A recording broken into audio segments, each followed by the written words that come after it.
estamos listas aquí con una de las personas más maravillosas del mundo para mí, que ella ya lo sabe cuánto la quiero y cuánto valoro su escritura. Estamos con Cristina Rivera Garza, aunque ahí diga Diana López, es Cristina Rivera Garza. Y resulta que estamos celebrando la publicación de un libro maravilloso que se llama Me llamo Cuerpo que no está, que contiene, es una antología de toda tu poesía reunida. Y yo quiero preguntarte, bueno, primero que nada, bienvenida a este reencuentro contigo misma. ¿Cómo estás, Cristina? Muchas gracias por ese recibimiento, Paloma. Pues mira, ahorita un poco cansada, pero muy contenta de estar aquí contigo. Nos hemos estado reuniendo varias veces en los últimos años, ¿no? Entonces, ¿Qué nos gustó? sí, sí, sí. No, qué lindo, qué buena oportunidad, gracias. Pues bueno, yo te digo bienvenida a este reencuentro contigo misma y te pregunto, ¿qué se siente verte escrita en estas palabras del pasado? Cuando te relees, ¿siguen vigentes? Es una pregunta bien interesante, ¿no? Porque aquí lo que vemos este es un recorrido muy largo. Inicia en 1998 y se detiene en el 2015. Leerse a uno mismo sí, es una tarea implacable. Eh, hubo muchos momentos de pudor, muchos momentos de, ahora yo haría esto de otra manera, muchas sorpresas también. Yo creo que todo eso es parte de lo que una reunión de poemas produce, ¿no? Eh, Al final creo que la lección es de humildad, de ver no solo cómo pasa el tiempo, sino cómo nos va marcando momento a momento nuestros distintos presentes. Para mí eso ha sido como muy claro en el momento de ir revisando este libro. Yo quisiera preguntarte ahora qué o quién o quiénes, si es que los identificas, te acercaron a la poesía, identificas hoy aún sus influencias, todavía te sientes influenciada por alguien o ya lo que escribes es más Cristina que otra cosa. ¿Sabes qué? Yo empecé, mi primera publicación fue una publicación de poesía. Hace ratito alguien trajo aquí mi primer libro de narrativa que se llamó La guerra no importa, de 1991, pero antes de eso yo gané el premio Punto de Partida que se daba en la UNAM con una colección de poemas que salió publicada, no me acuerdo exactamente el año, debe haber sido 1987. Yo en el primer lugar y mi querido y admirado amigo Juan Carlos Bautista ganó el segundo lugar, este autor de este libro maravilloso, El Cantar del Marrakech. Desde entonces somos amigos. Pero quiero decir con esta anécdota que la poesía siempre ha estado muy cerca de mí. Soy una lectora muy asidua y disciplinada de poesía y me considero afortunadísima de que cuando yo estaba en la secundaria, en mi taller de taquimecanografía, me pidieron que transcribiera un libro, que transcribiera hojas de un libro. Y en mi casa estaba un volumen de la obra de López Velarde, de Ramón López Velarde. Y transcribí muchas de sus poesías, perdón, de sus poemas, en este libro de taquimecanografía que todavía guardo con gran cariño y respeto. Y yo creo que eh, esta tarea de transcripción, que es la lectura más cuidadosa junto con la de la traducción, ojalá me haya dejado muchas influencias. ¿Qué más quisiera uno que ser influenciada para siempre por Ramón López Velarde? Qué maravilla y qué forma tan elegante y tan dulce de decirlo, tan suavecita aparentemente, pero mucha gente quiere considerarse original. Creo que en muchos casos el original es un plagio no detectado porque a fin de cuentas, ¿qué hay nuevo bajo el sol después de tantas cosas que hemos visto, leído, vivido? ¿Tú recuerdas ese momento en que te descubriste poeta? ¿Fue un camino que haya sido escogido o fue destino? ¿Crees en el destino? Y el destino y el azar son caras de la misma moneda, ¿verdad? Eso siempre me ha parecido un enigma muy grande. Antes de llegar a eso, creo que es bien importante lo que has dicho. Yo creo que mi tarea como escritora es leer, y leer lo que implica es dejarse influenciar. por el trabajo de muchos otros. Ciertamente los grandes temas siguen siendo los grandes temas, pero tratar de articularnos con nuestra contemporaneidad creo que es precisamente lo que me podría a mí dar permiso de decir soy escritora o soy poeta, ¿no? Hay una enunciación, una manera de atravesar esas experiencias, esas realidades que son las que, eh, sobre las que se sustentan, ¿no? Estos nombres que nos damos. Em, yo recuerdo siendo muy niña, tratando de describir la experiencia que yo tuve, viendo algo, en este caso, o sea, es totalmente cheesy, pero lo tengo que decir. Vivíamos en esa época en Chapingo, en esta universidad de agronomía, y me acuerdo haber visto algo realmente muy hermoso. Había unos agapandos hermosísimos en el campus, y estaba tratando de mantener la imagen, el recuerdo.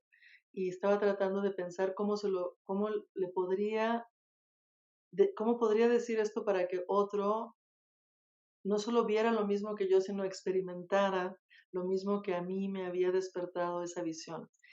Yo tomo eso como mi primera gran lección, no solo en términos de la poesía, sino de la escritura en general. Es decir, se refiere a algo que ya no está.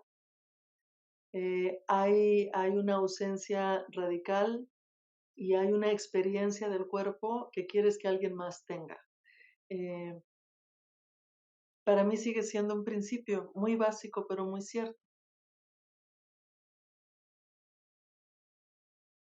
Pues mira, me ha resultado una cuestión muy interesante. Hay justamente un poema que tiene que ver con horas de visita, con Mm, pelar mandarinas, y hay una cuestión perrísima justo sobre lo que acabas de decir, porque al leerte me encuentro habitando el universo de mis recuerdos más honestos y en cierta medida más íntimos, en los que ujú, no le cuento a nadie, ya. y siento que es como una corporalidad contigua, no sé si se podría decir así, Sí, como sí. esta cuestión, ¿te acuerdas de la ósmosis?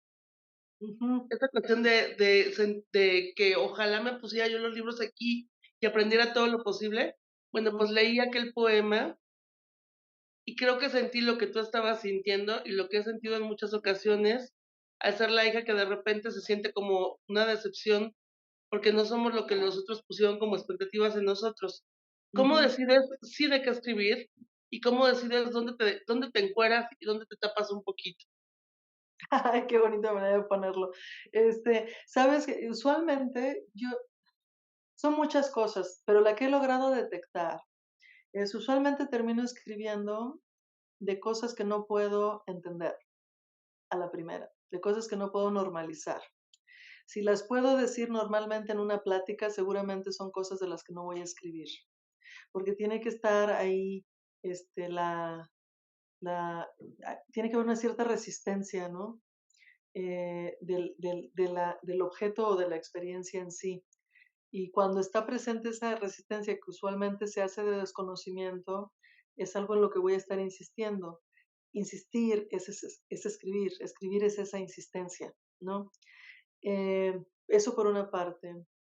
Y por otra, yo creo que todo escrito que valga la pena es un escrito personal, tiene que ser un escrito personal, lo cual no quiere decir que esté ligado a anécdotas de mi vida, ¿no? Yo creo que hay una diferencia. Eh, yo concibo el proceso de escritura como alguien que va hacia lo desconocido.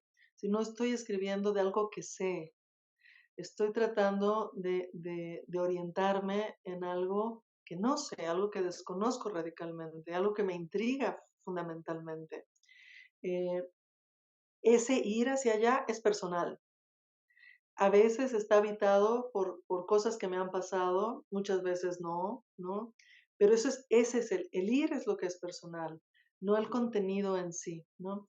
Entonces creo que si lo vemos como en ese sentido, todo es un encueramiento, ¿no? Porque todo es unir.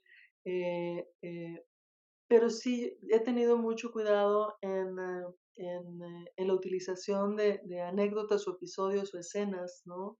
que me corresponden, cuyo referente soy yo, eh, y las he aportado al proceso de escritura cuando me pueden llevar hacia ese otro lugar que no conozco. Creo que para mí esa transición, ese trayecto es lo que importa. Hay algunos temas que parecieran ser recurrentes, ¿no? En la escritura en general, que yo identifique tales como la vida, el amor, la enfermedad, las violencias, la muerte y el eterno movimiento.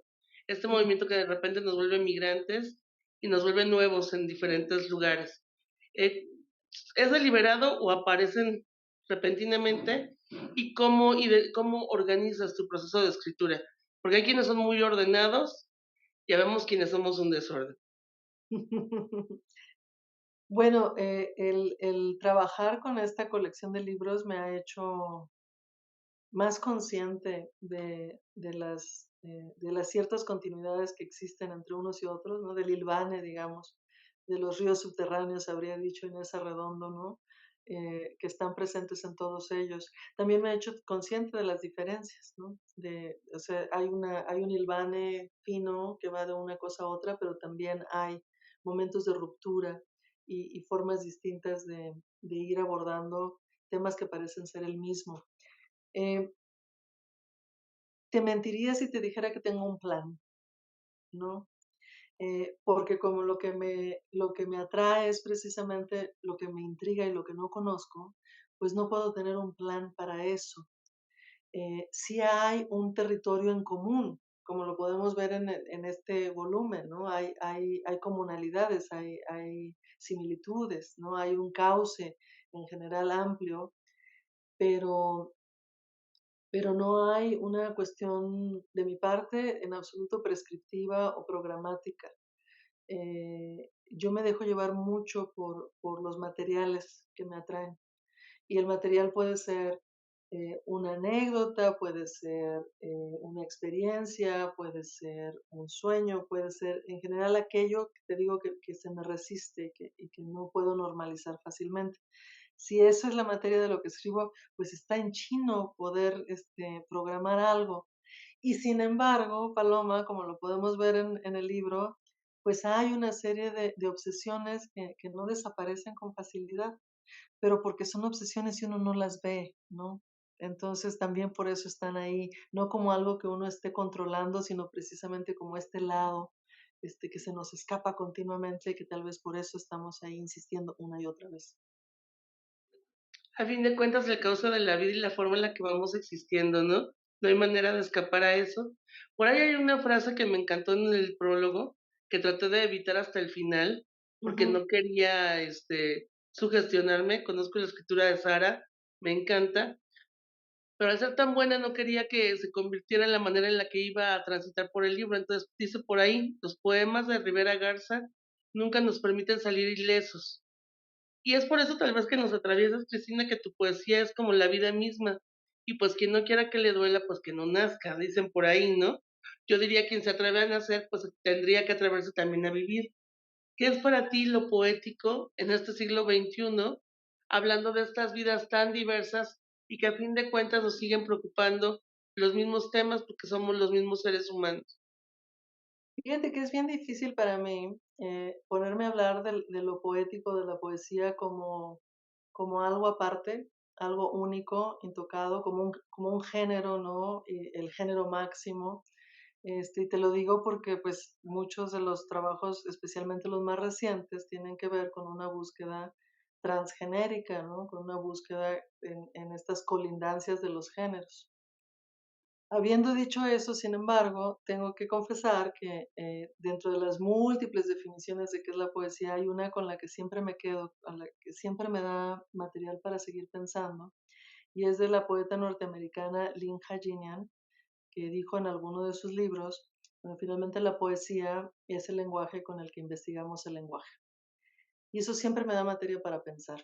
Podría parecer en primer momento muy abstracto, ¿no? Muy exageradamente intelectual o únicamente intelectual, eh, y lo es intelectual, pero no necesariamente cuando pensamos en el lenguaje como el lugar de nuestra pluralidad, ¿no? En el lenguaje que nos conecta con otros, el lenguaje que nos llega con historia, con experiencia y con conflicto.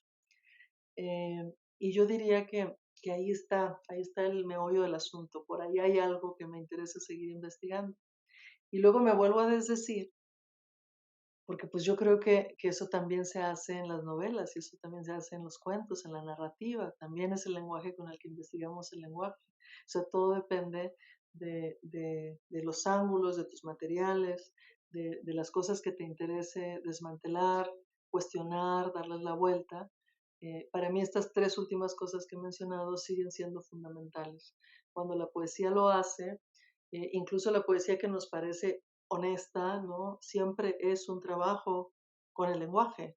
La experiencia no está ahí, es parte del poder del lenguaje, el, el, el hacernos sentir el efecto que tiene, ¿no? De que estamos ahí, donde en realidad no estamos porque estamos escribiendo también. Y al fin de cuentas la presencia se convierte en un poco omnipresente, omnipotente, omnisciente. Sin embargo, seguimos ignorando cosas y creo que eso es lo que nos sigue dando razones para seguir escribiendo, para seguir buscando, para seguirnos despertando todos los días. Hay una parte del libro donde pareciera que en este recuento poético la definitividad al cortar respuestas, se hacen preguntas y se dan respuestas muy en corto, como definitivas, como de punto y aparte, y, y es parte también de lo que se habla, y a mí me encantó una muy específica, como por ejemplo, que dice que es un lugar, que es un hecho, una zanja, un callejón, una oscuridad, una casa abandonada, un esqueleto, un bote de basura, un féretro, un departamento en esa esquina, una esquina, ¿no? Ir Ujú. de más a menos y al final quedar con una sola respuesta. ¿Qué es hoy lo definitivo para ti? No haces preguntas sencillas, Paloma, quiero decirte. ¿Qué Por es lo eso disfruto definitivo? tanto leerte, porque me haces pensar, me encanta la gente que me obligue a pensar y que me obliga a cuestionarme cosas y pienso en todos los otros que están afuera también leyéndote, pensándote y descubriéndote. Y es que necesitamos preguntas no sencillas porque estamos un poco cansados de la respuesta fácil. No, claro. Y sobre todo estamos muy acostumbrados a la respuesta inmediata, ¿no? Y si algo nos enseña la escritura es precisamente, nos habla de lo mediato, no de lo inmediato, ¿no? Pero tomo tu pregunta con toda la seriedad del caso. Eh, Creo que hay pocas cosas definitivas. Am, pero creo que habitar el cuerpo en el que estamos es encontrar esos recovecos, cuestionar nuestra relación con los otros cuerpos, ¿no? Las relaciones que son siempre desiguales y tensas, incluso cuando son armoniosas, ¿no? O sea, me parece que tratar de habitar ese momento es, si no definitivo, inevitable, sí. Y eso conduce a preguntas que pueden ir avanzando, ¿no? Desde la cuestión más básica y concreta hasta las consecuencias más amplias, ¿no? A mí ese recorrido me lo ha facilitado siempre la escritura, los libros de otros también que me han acompañado, ¿no? Em, Creo que me quedaría por ahí con eso. Cuando comenzamos a escribir, y eso te lo digo como alguien que lleva poco tiempo publicando, pero mucho tiempo escribiendo, en muchas ocasiones nos toca negociar muchas cosas. ¿Qué ya no es negociable para ti en tu escritura? Hmm, mis exploraciones siempre han sido muy, muy mías. Déjame decir, no sé, lo voy a ligar con condiciones materiales. Yo no vivo de los libros que publico. Yo tengo un trabajo de tiempo completo como profesora de este doctorado en escritura creativa en español en la Universidad de Houston, que es una profesión, por cierto, muy noble, me encanta. Eh, y luego entonces, para mí cada libro, cada proyecto, ha sido un riesgo que he decidido tomar porque para eso escribo, si no, ¿para qué? ¿No? O sea, si estuviera si me interesara confirmar lo que ya sé, a lo mejor no tendría, sería una escritura muy distinta, quiero decir, ¿no? Pero para seguir escribiendo y para moverme de un libro a otro, necesito que sea algo lo suficientemente fuerte para regresar una y otra vez a eso, ¿no? Y finalmente te decía hace rato, en su manera iniciática es algo que no sé, que no conozco. Luego entonces no puedo negociar nada de algo así. Tengo que seguirlo de una manera orgánica hasta sus últimas consecuencias. Yo creo que nunca ha habido nada que me impida llegar a esas últimas consecuencias. Sobre todo porque, bueno, te digo, porque mi vida material está asegurada de otros modos. La escritura ha sido un espacio de una libertad radical, y un espacio de riesgo, y un espacio de contestación. Y quiero que continúe así. De otra manera, no tendría sentido ponerme a escribir. Me encanta y quería llegar a ese punto porque muchas personas piensan que se puede únicamente vivir de escribir y no es tan sencillo. Generalmente tenemos otros lugares de donde sostenernos para poder mantener la honestidad en donde la queremos. Siempre te he querido hacer una pregunta muy infantil y creo que después de muchas entrevistas ha llegado el momento en que puedo hacerlo y me siento muy feliz.